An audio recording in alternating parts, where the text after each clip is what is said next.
Hello, ladies and gentlemen. Welcome back to the Little Nugget Show after the penultimate, second to last game of the year for the Denver Nuggets, who took on Oklahoma City at home.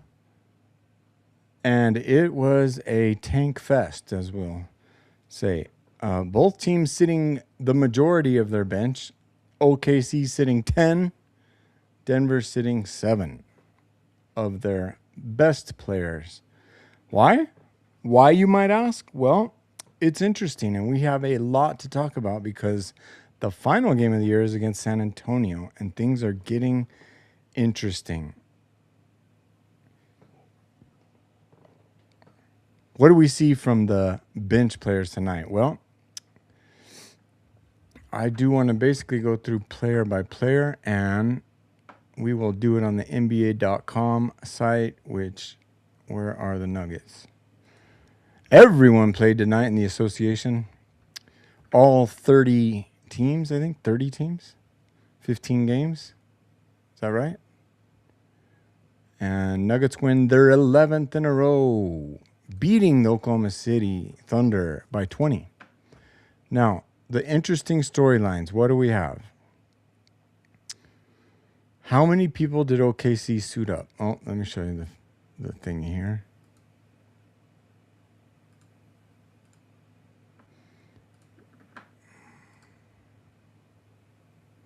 There we go. So you got 1, 2, 3, 4, 5, 6, 7, 8 players they had suited up. They had 10 unsuited. They don't even have room to put everyone. How do you have 18 players on a roster anyway? Nothing notable there except for Lou Dortz actually played because he had to in order to be eligible for all defensive or all NBA or all whatever team, all dirty player team. Actually, he would win Dirty Player of the Year. DPOY? He would definitely win DPOY. But he needed another game with 20 minutes, and guess what he played? 20 minutes and 27 seconds. The Carlson dude, there was a battle between Zeke Naji and Brendan Carlson. I think that was the guy. Yeah, because it wasn't Brooks Barnheiser. What does Barnheiser mean? I think that's German. Barn builder? Brendan Carlson took Zeke Naji down and dunked on him. Pretty bad. Zeke didn't give the best effort, but he got dunked on. And Zeke didn't take kindly to that. And a couple plays later, down at the other end, old boy tried it again, and Zeke blocked the absolute living shit out of him and tried to decapitate him. I thought it was the greatest thing I've ever seen. There are a lot of great things tonight. Julian Strawther, 22 points. A plus 10. How many people did we play? One. So CB Cam. Okay, 1, 2, 3, 4, 5, 6, 7, 8, 9, 10, 11. So we have 18 players too. There's inactive players. 1, 2, 3, 4, 5, 6 for them, plus those 4. So there's 10. And yes, Aaron Gordon, Nikola Jokic, Jamal Murray, Peyton Watson, Spencer Jones, Cam Johnson, and Christian Brown. All the starters plus Peyton Watson and Spencer Jones. 7 players did not play. Interesting. Julian Strawther, 22 points. What did he shoot from 3? 57%, 4 of 7. Bruce Brown is 2 of 3. Jonas was 1 of 2 with a Lithuanian slingshot. 4 of 4 from the free throw line. I've really been impressed by his free throws. And his game tonight was insane. What did he have? 23 points, 17 rebounds. Plus 16. Jalen Pickett, 3 of 6 from 3. David Roddy, big story there. 3 of 6 from 3. Former CSU Fort Collins, CSU Rams player, and they love to watch him play. And he played 25-40, 26 minutes. Pickett had 30 minutes. Tyus Jones, definitely the biggest minute game he's played in a while.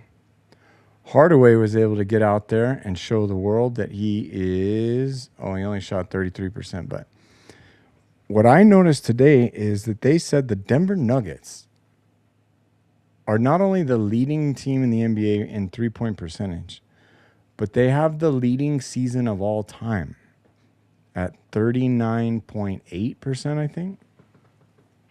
I think second place is 38. I'm wondering if they can get to 40% because they got 48.8 tonight. By the time you get to the end of the year, the percentages take a lot to change because that's the max games, right? Maybe we'll ask Grok if they, because I assume they have one more game. If they shoot 50% in the next game, it's got to bump it up. It ain't going to bump it down.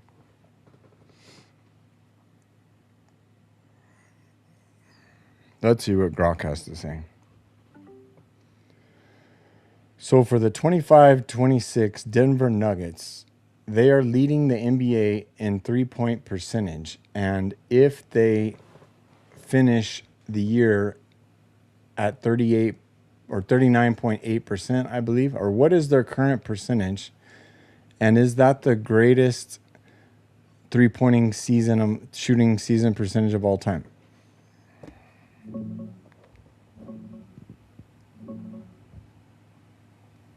They're currently at 39.5% from three, leading the league with 80 games played. No, that's nowhere near the all-time best. The record is the 96-97 Hornets at 42.8%. Even the 15-16 Warriors hit 41.6%. They'd need to finish around 40% to crack the top few, but 39% is solid, not historic. What are their overall numbers for those 80 games for three-pointers?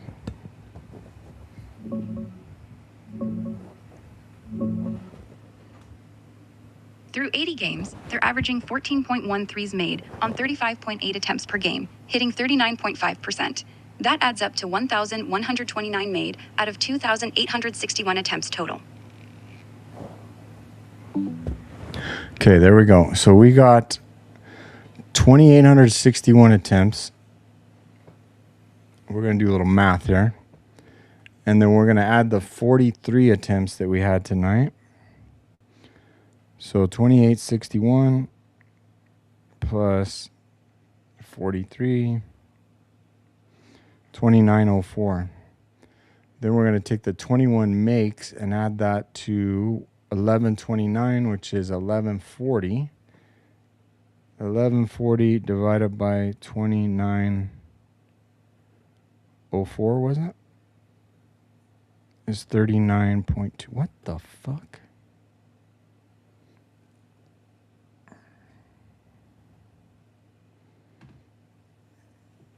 How did it go down? 1129. I must have hit a wrong number. Divided by 2861. Should be 39.5. It is. So if we add the makes of 21. Oh, it's 50. It's 1150. Sorry. 1150 divided by 2904. Okay, there we go. 39.6. Okay. So what would they have to shoot 40%? This is the kind of math problems you need in school, right? So we're at 2904 attempts. Let's say they shoot 43s.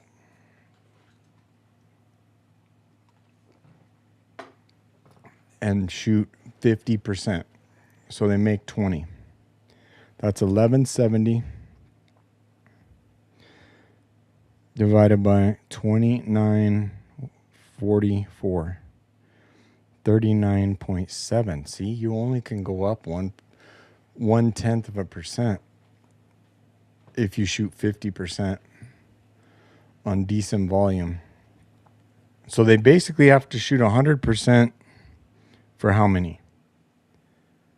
That's what we got to figure out. 28 or 2904. Say they make 20 straight. 29, 24. Oh, no. We got to do this. What was it? 11. I know you're losing me here. I know you're losing me. Stay with me. Go do something else. Go water your plants. Get something to drink. Use the bathroom. So that adds up to 1120. So 1150 is what they've made after today. And if they make 30 straight, 1180 divided by 2934 equals 40%. We found the number. Although I don't even remember what I just added. 30. That was 30 straight. Okay. So if they make 20 out of 20, that's 1170 divided by 2924. That's it. They need to make 20 straight. So every one they miss, I would assume. So would it be like 20 of 20 would get them?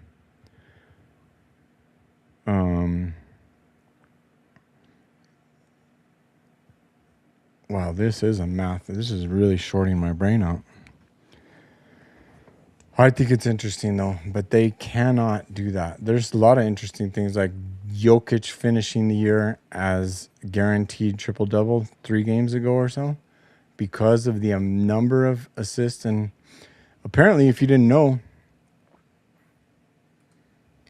the 10-game stretch, not this 11th game because Jokic didn't play, but the 10-game stretch that Denver won 10 straight was one of 14,000 separate 10-game spans for all NBA players. And no other player in the history of the league in a 10-game span. I don't even think it was a 10-win game span. Just a 10-game span. Although that doesn't seem like it's right, but has scored more points, rebounds, and assists than Jokic did. So put that in your pipe and smoke it.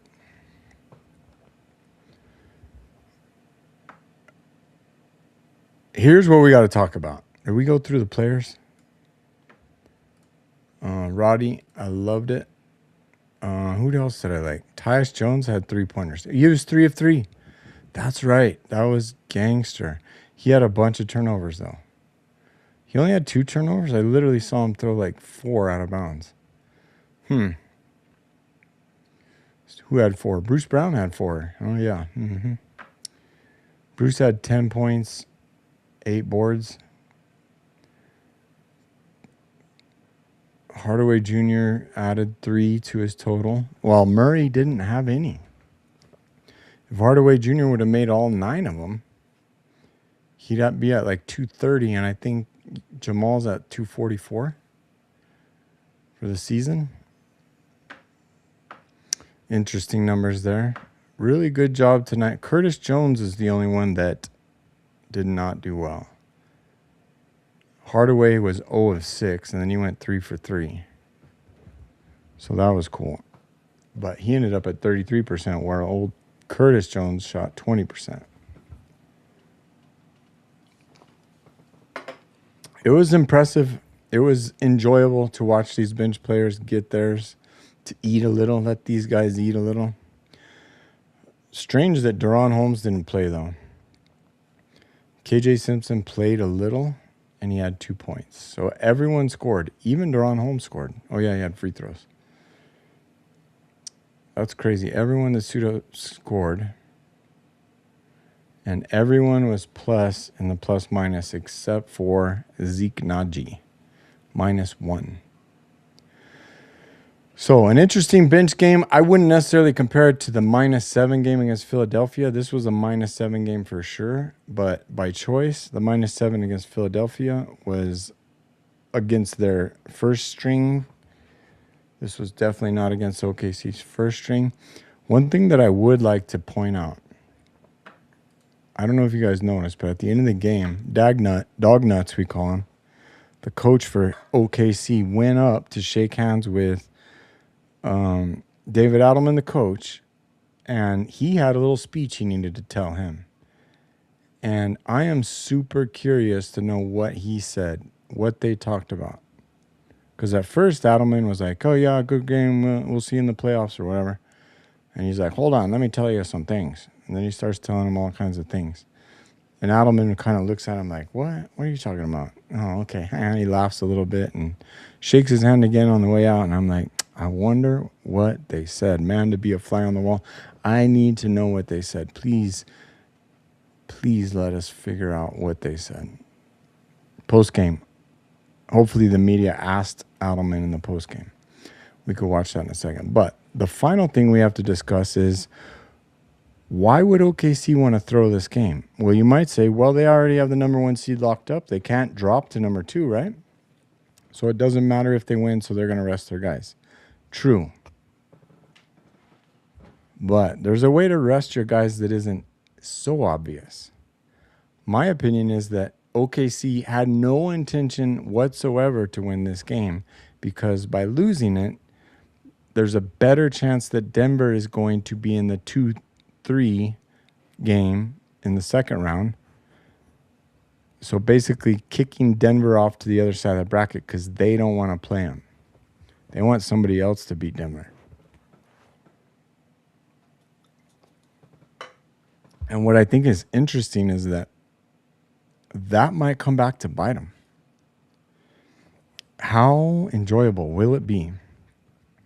Okay, let's just say Denver still has a chance of being the 4 seed somehow.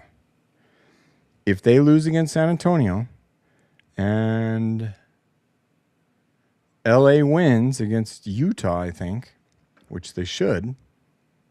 Although Utah beat Memphis tonight, and then both teams were tanking, and Utah beat Memphis by 46, I think, around the association. Oh my God, you have to hit it again. So this one,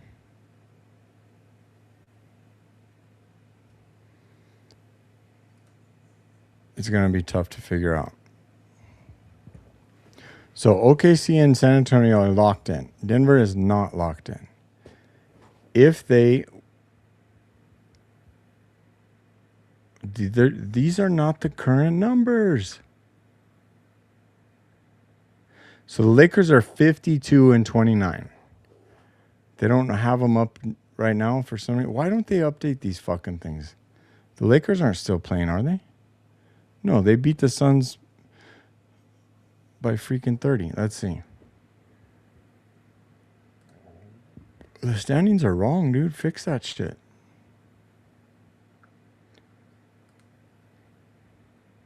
There we go. That's crazy.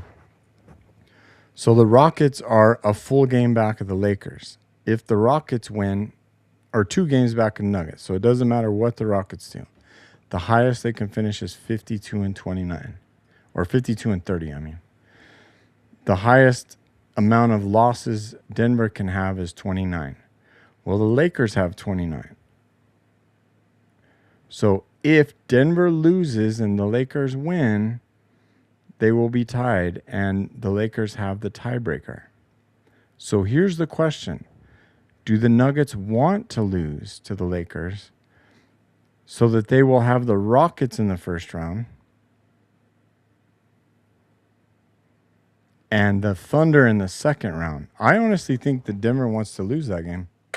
I think they're going to play Jokic and Jokic alone for 21 minutes, and then all their same bench guys, and San Antonio is going to come out. They're going to sit Wemby, but play all their other guys to make sure they win. Why do the Spurs want to win? Because they know that if they win and the Lakers win, they won't have to play the Nuggets until... They won't have to play the Nuggets in the second round. So basically, the Thunder and San Antonio are both trying to dodge the Nuggets in the second round. As they should. As you can see, we got 11 win game streak. Not to mention, we should pull up my clip from 12 games ago where I said, this was the first win. I know we just lost against Memphis in the last game, but I thought we were going to have a big win streak going, but this is the start of it. This is the start of a 12-game win streak. Look at this. We could probably win 12 games. And look where we're at now. But does Denver throw the last game? It's going to be interesting to see.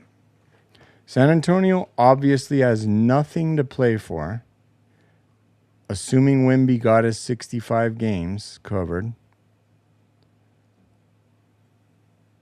They're not going to change their position. The only thing they can affect is half of the equation of knocking the Nuggets to the 4 seed. And by doing so, avoiding them until the Western Conference Finals. I honestly think that's a better route. I think the Nuggets should throw the last game. I didn't think I'd ever say that. Actually, you know what? I'm going to backtrack. Fuck that. We're not doing that. I want the Nuggets to beat the Spurs. I want them to show dominance like they already beat them. I want them to handle business. I don't care who they have on the court. And I want them to face up with the Timberwolves in a revenge game. A revenge series against the Timberwolves would be ideal. I think the Rockets and Timberwolves are both about the same. If you take the Rockets, then you get the Thunder on with less games and less damage and less time and less injuries and tiredness. You get them a little fresher, but they're fresher too. Also, the Thunder, if they who are they going to get? They're getting either Phoenix or Portland. And then San Antonio could get any of the 4. Warriors, Clippers, Blazers, Suns. Any of those could go. Who would give the Spurs the hardest time? Maybe the Blazers, I would say. So let's hope the Blazers beat the Suns and beat up on the Spurs. OKC is going to walk through the Suns in 4 games, or over-under is 4.5 for sure.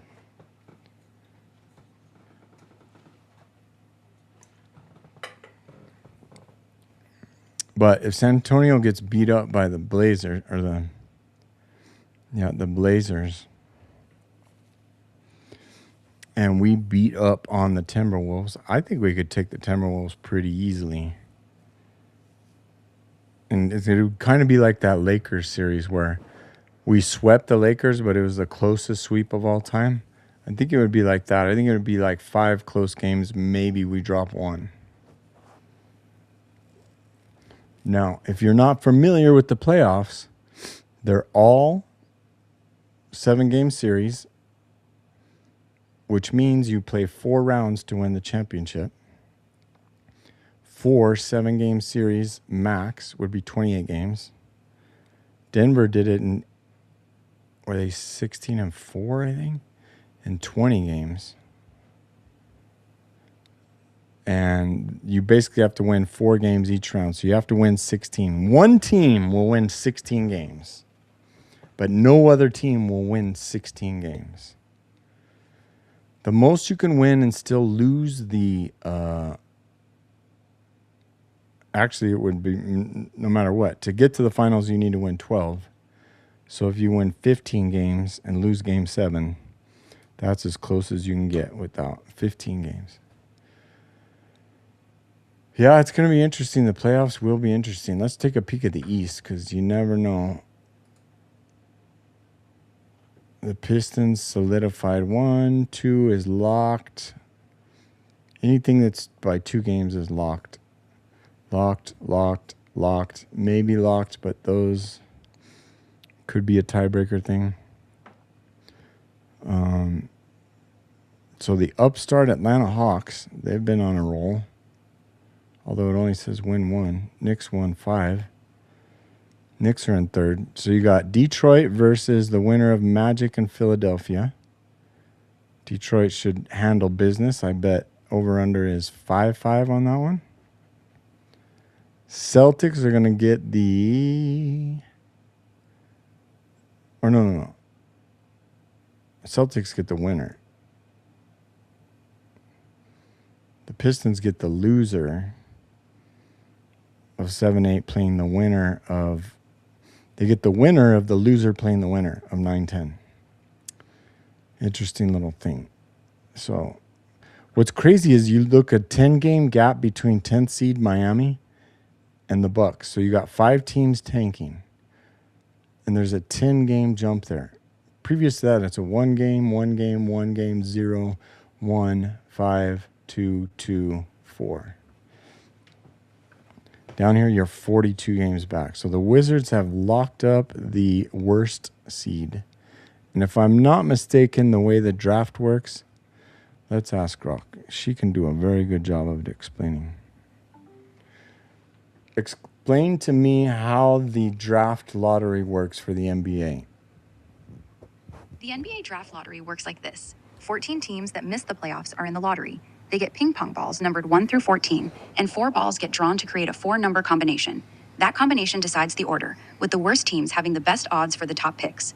The team with the worst record has a 14% chance at the number 1 pick. Then it drops from there. Only the top 4 picks are decided by the lottery. The rest of the order is set by regular season record. That's basically it.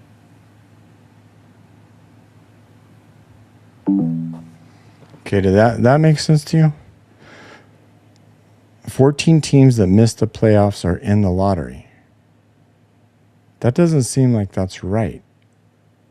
Because there's only 10 teams that missed the playoffs. Oh, I guess there are 14 if you count the losers of the play-in. So 14 are in the lottery.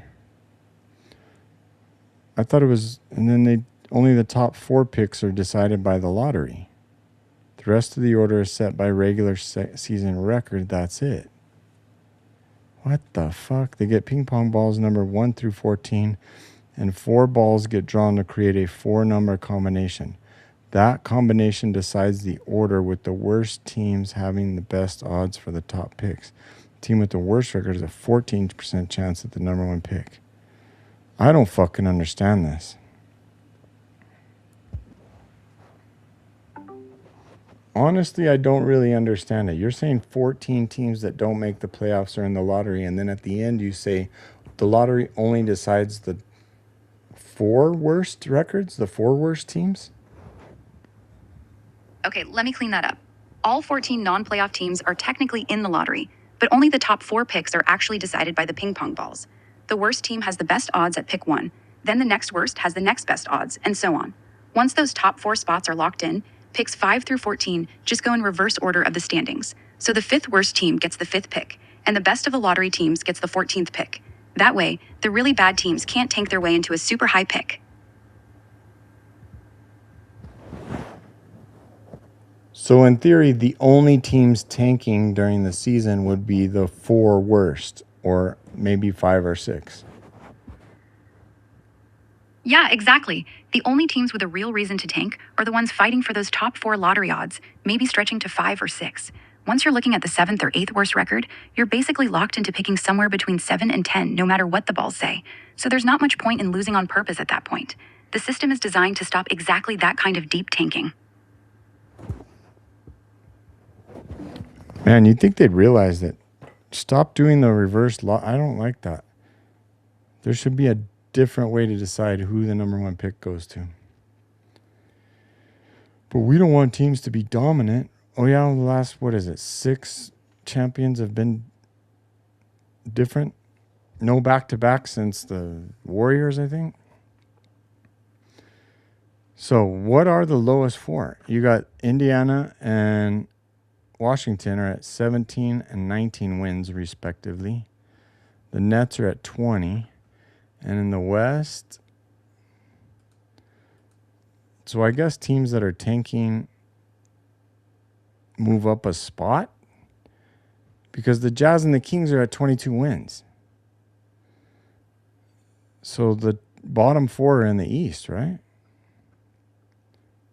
Or no, bottom 3 are in the East, and then they're fighting for the 4th spot, because the Bulls aren't going to get it. No, they won't.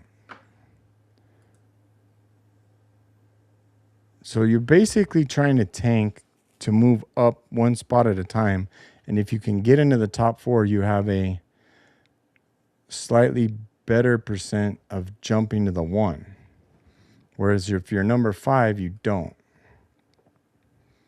If that makes sense, leave a thumbs up in the chat.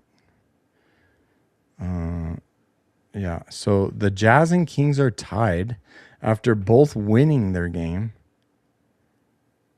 for the 4th spot. So the Jazz definitely want to lose the last game. Oh my God. Who has the tiebreaker between the Sacramento Kings and the Utah Jazz?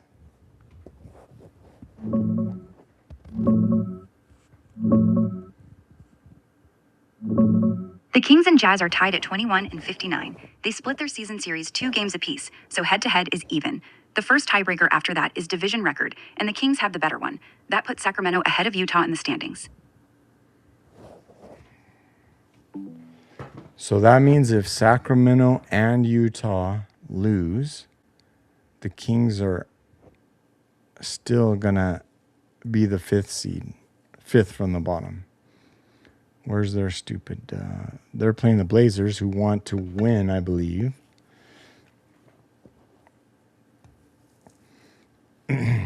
So even if the Kings lose, they're still not going to be number 4 unless Utah wins. And why would Utah win? I don't think they would, because they're playing the Lakers. And the Lakers want to win. Man, you think that as it gets to the last game, this shit would be figured out, but it is not figured out. What will they do?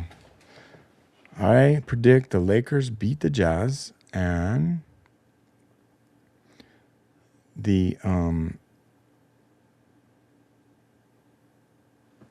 Sacramento Kings lose as well, and they will be the 5th pick. Sacramento Kings will be the 5th pick, and then the Jazz will be in the lottery with the other 3 teams from the East, which are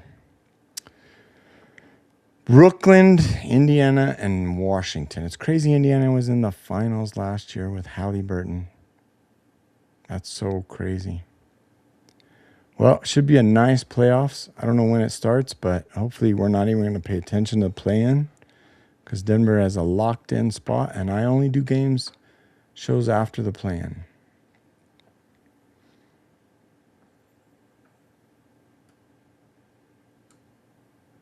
So, what else is there to talk about? I don't think there's anything, man. I think I confused the hell out of myself enough.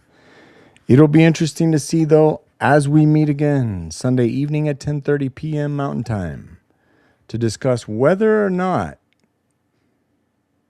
San Antonio tries hard to beat Denver to kick them out of their bracket and over to the OKC side of the bracket, or if they just let Denver win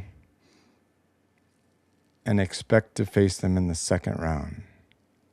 There will be a lot of jockeying and gamesmanship, so we'll take notes and we'll talk about it then. Until then, be safe, go Nuggets, and what else is going on? I want to make some insults at... Jokic is the MVP. Duh. Look at... I found these bad boys in my basketball bag. So, Jokic is MVP. 6-time. Get that straight. 6 straight MVPs. The Embiid year, bullshit. Shea year, bullshit. This year, bullshit. But hopefully he'll be MVP. But chances are he'll only be All-NBA first team. But he has to play tomorrow. Will he play tomorrow? What if he didn't play? What if he was like, you know what? Fuck your awards. I don't give a shit about your awards. You think I care about MVP? I think it's a joke. I'm going to sit out the last game so I'm not eligible. He could do that. Although he probably has incentives in his contract that say if you make all NBA teams, you get an extra $5 million, $1 million, something like that. Hard to turn that down to play 20 minutes. So my guess is he plays 21 minutes and Denver loses the game so they can get Houston in the first round.